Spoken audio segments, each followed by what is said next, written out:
Hello दोस्तों, मैं Donald RS institute से। आप लोग कैसे हैं? You must be fine and shine. आज हम आपको नंबर सिस्टम के बारे में कुछ पढ़ाएंगे, कुछ बेसिक नॉलेज देंगे। नंबर सिस्टम क्या है, क्या इसकी उपयोगिता है, कैसे इसका यूज़ हम मैथमेटिक्स के आने वाले क्वेश्चंस में बेसिक हो या कंपटीशन की हो कर सकते हैं। तो चलिए आते हैं।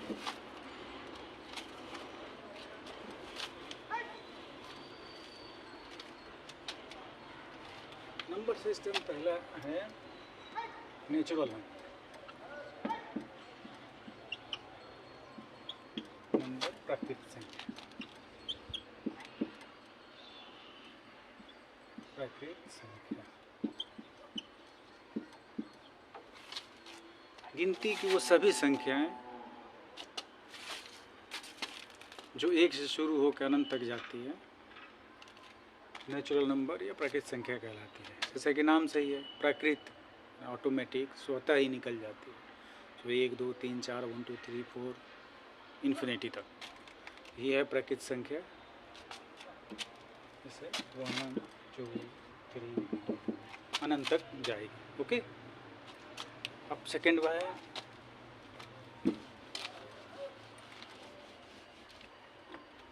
पूर्ण संख्या।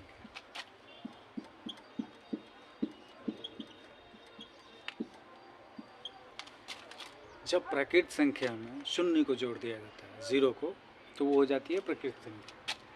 मीन्स अब ये पूर्ण संख्या, पूर्ण संख्या कब से स्टार्ट होगी?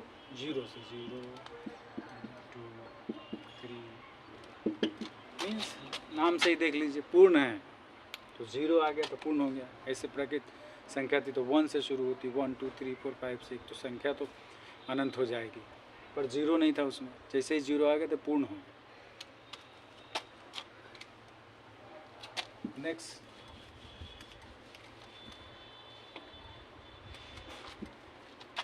पूर्णांक संख्या।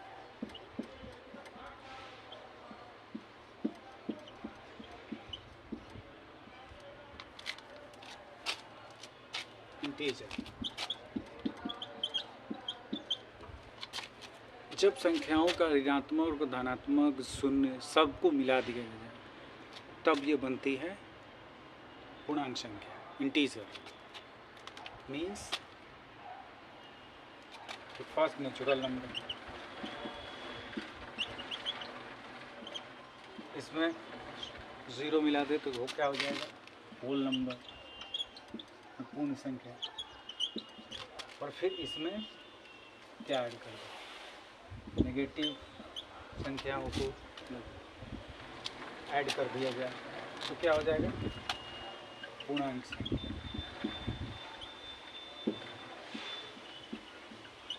एग्जाम्पल हम देख लीजिए, -3 5 -4 0 1 2 etc. सो इन तीनों कैसे? फर्स्ट नेचुरल नंबर, उसके बाद उसमें 0 ऐड करें तो होल नंबर, फिर उसमें नेगेटिव, मतलब नेगेटिव नेचुरल नंबर को ऐड कर दिया जाए। पॉजिटिव तो ऑलरेडी 1 2 3 है तो होती है, तो उसको भी ऐड कर दिया जाए तो क्या बन जाती है? पूर्णांक संख्या, इंटीजर।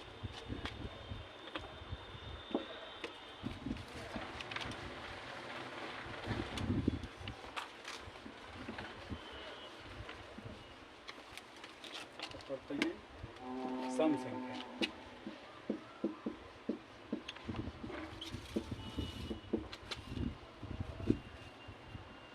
इवन नंबर वैसी प्राकृतिक संख्या है जो 2 से कट जाती है, जिसमें 2 से भाग लग जाए, तो वो होती हैं इवन नंबर, सम संख्या। जैसे 10 12 14 18 डॉट डॉट। आप 2 के टेबल में आपको मिल जाएगा, या 2 से डिवाइड हो जाएंगे।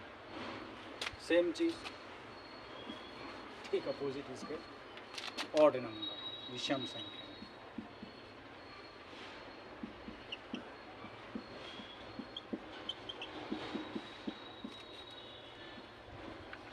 ऑड नंबर वैसी प्राकृत संख्याएं जिनको 2 से भाग नहीं लगाया जा सका, ऑड संख्या, ऑड नंबर कहलाते हैं। देखिए कैसे, जैसे 3 है, 5 है, 9 है, 11 है।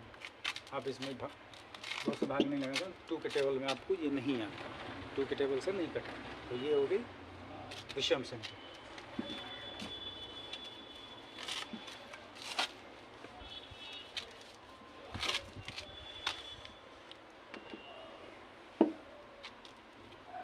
अब आते हैं पढ़ते हैं प्राइम नंबर, अभाज्य संख्या।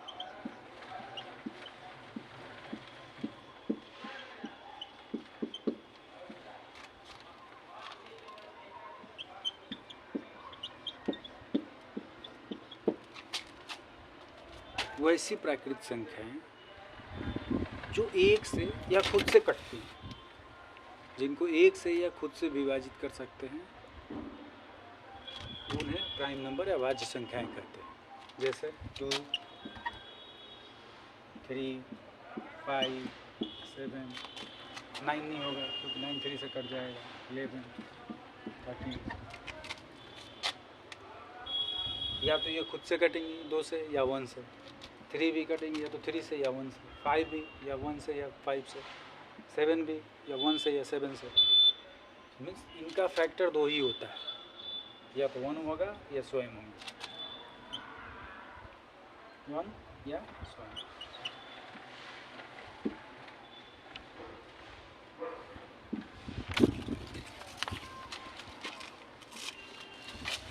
अब आगे देखते हैं और कुछ संख्याओं को।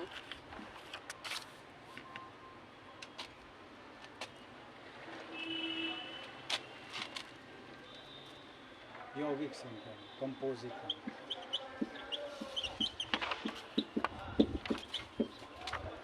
यौगिक संख्या,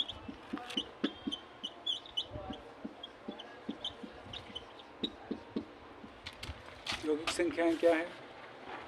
वो संख्याएं, अभी थोड़ा देर पहले आपने प्राइम नंबर पढ़ा, जिसमें 2 फैक्टर होते हैं। यौगिक संख्याओं में मोर देन 2 फैक्टर, मतलब कम से कम 3 होंगे। जैसे 6 है, 1 से भी कटेगा, 2 से भी कटेगा, 3 से भी कटेगा, 6 से भी कटेगा। मोर देन 3 है, 3 और more than 3 means more than 2।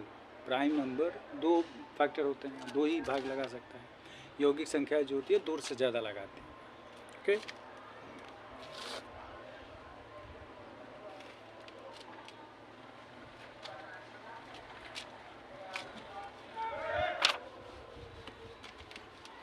अब आते हैं सह अभाज्य संख्या।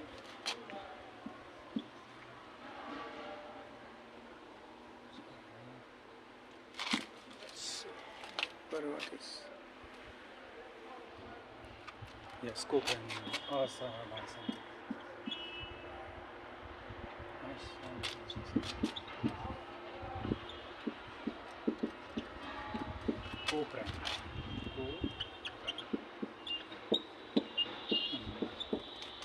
देखिए यहाँ एकदम एग्जैक्ट समझिए, यहाँ से को मीन्स कॉमन होता है।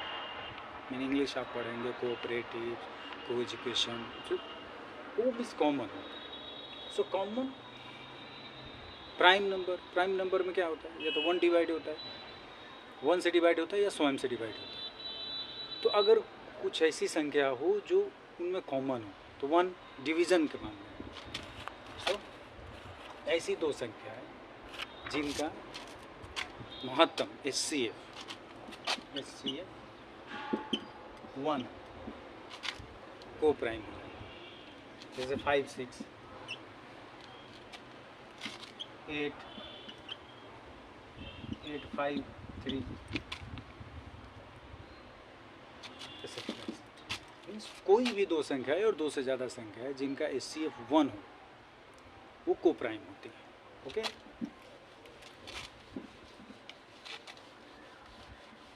अब देखिए हम आपको थोड़ा सा रिलेशन समझेंगे। जैसे हमने शुरू में पढ़ा नेचुरल नंबर को में अगर 0 जोड़ दें तो क्या हो जाता है? Whole number.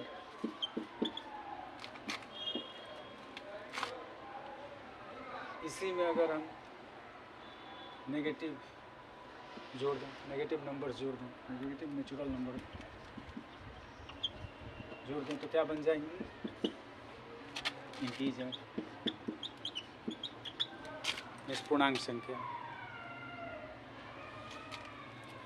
अब यही जो नेचुरल नंबर है इनमें 2 से डिवाइड करें, डिवाइड बाई 2 कर दें तो क्या हो जाएगी? Even number.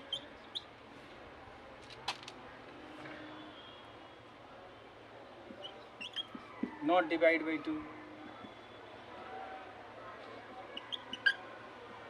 हो जाए, so odd number. Okay,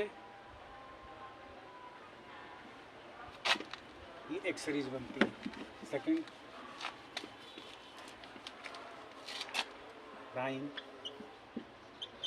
prime number means अभाज्य संख्या, मतलब 1 से कटाइए 1 से, तो फैक्टर कितने हैं? 2। फैक्टर्स कितने होते हैं? 2 फैक्टर्स होते हैं, 1 और itself.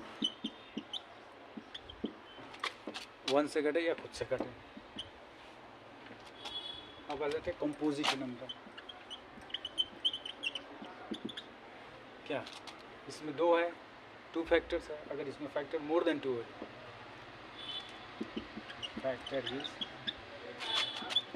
Equal to more than 2,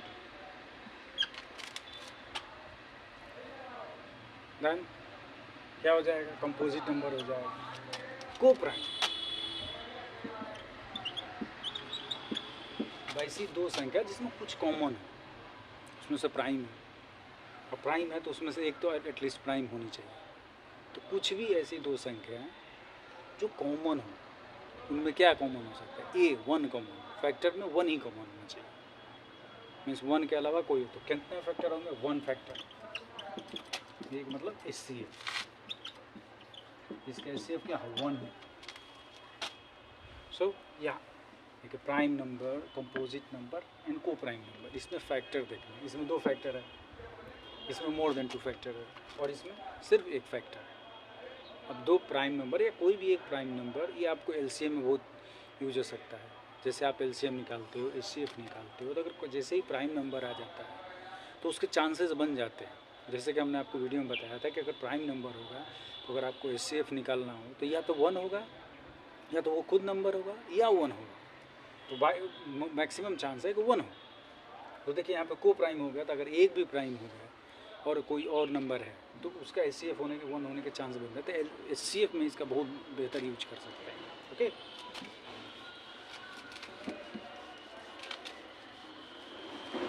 अब जैसा अभी आपने ये बोला प्राइम नंबर, तो स्मॉलेस्ट प्राइम नंबर कौन सा है? स्मॉलेस्ट प्राइम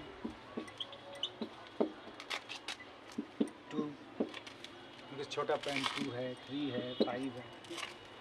आपके लिए क्वेश्चन है कि सबसे 1 से 100 के बीच में कितने प्राइम नंबर हैं? प्लीज़ कमेंट करके बताएं। अब उसके पहले बाद में पढ़े थे हम कंपोजिट नंबर। तो क्या था? कोई ऐसी संख्या जिसका फैक्टर मोर देन 2, 2 से ज़्यादा हो। तो सबसे छोटी कंपोजिट नंबर कौन सी होगी? स्मॉलेस्ट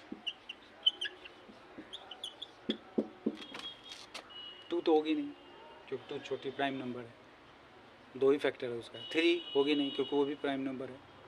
सो 4 कैसे? क्योंकि 1 से भी कटेगा, 2 से भी कटेगा और 4 से भी कटेगा, तो 3 फैक्टर हो गए।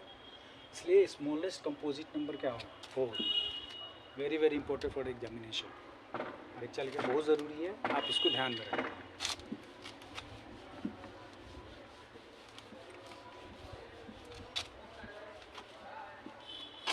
आइए और कुछ और संख्याओं के बारे में पढ़ते हैं। अब आते हैं परिमेय संख्या, रेशनल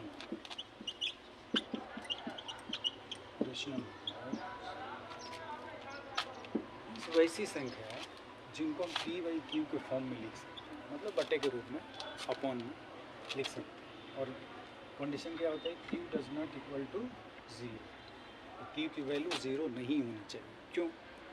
क्योंकि किसी भी संख्या में अगर 0 से भाग लगाते हैं तो वो इन्फिनिटी हो जाता है। ओके, इसलिए ये कंडीशन है, इन्फिनिटी नहीं करनी, बतानी है।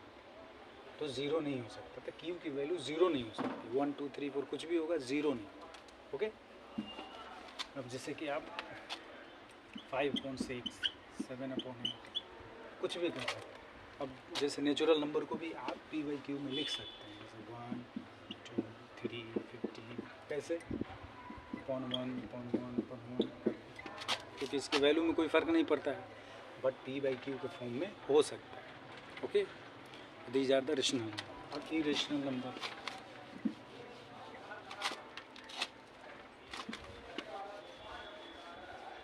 एक और कंडीशन है सर, रेशनल नंबर जो होते हैं परिमेशन,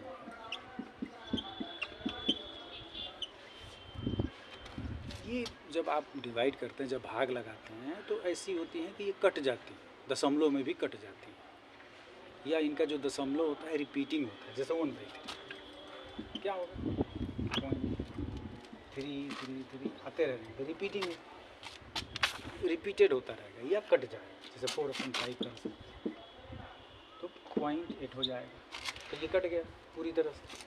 तो या तो पूरी तरह से कट जाएगी, या नहीं भी कटेगी तो वो रिपीटिंग होंगे, जो दशमलव के बाद जो भी नंबर आते हैं वो रिपीटेड होंगे। सेम चीज जस्ट अपोजिट है अपरिमेय संख्या के लिए।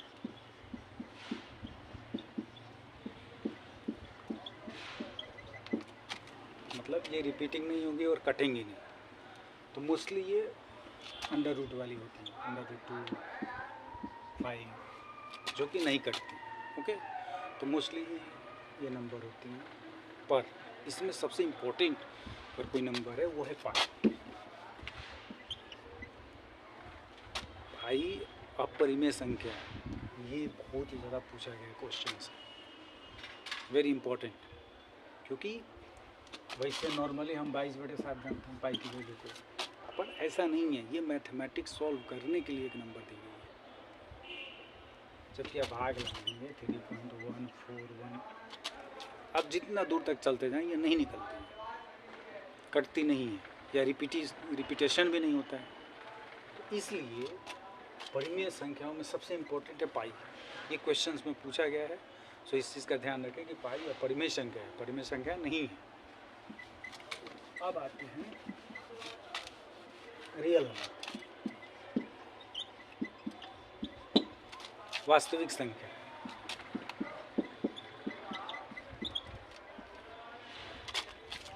जब परिमेय संख्याएं और अपरिमेय संख्याओं को मिला दिया जाए तब उसको कहते हैं रियल नंबर, वास्तविक संख्या। ओके, अब जैसे अभी तो बोले 4/5 √2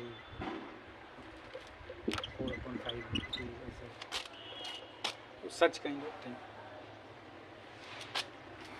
आज की क्लास में आपने नंबर सिस्टम को समझा कि नंबर कितने प्रकार के होते हैं, उनमें क्या क्या चीज़ें पूछी जा सकती है, क्या इम्पोर्टेंट है, कैसे उनको एग्ज़ाम्स में इस्तेमाल कर सकते हैं, कैसे आगे के प्रोसेस में कुछ भी मैथमेटिकल प्रोसेस में आप इस्तेमाल कर सकते हैं, और ये होती हैं। कुछ जो हमने आपको बताया 3-4 जो कि क्वेश्चंस वो डायरेक्ट लाइन में पूछे जाते हैं एग्जामिनेशन में, सो उस चीज़ को नोट कर लें, ध्यान रखें। अगर आपको लेक्चर अच्छा लगा हो और लगा हो बेनिफिशियल आपके एग्जामिनेशन के लिए, तो कमेंट करें, सब्सक्राइब करें। Thank you.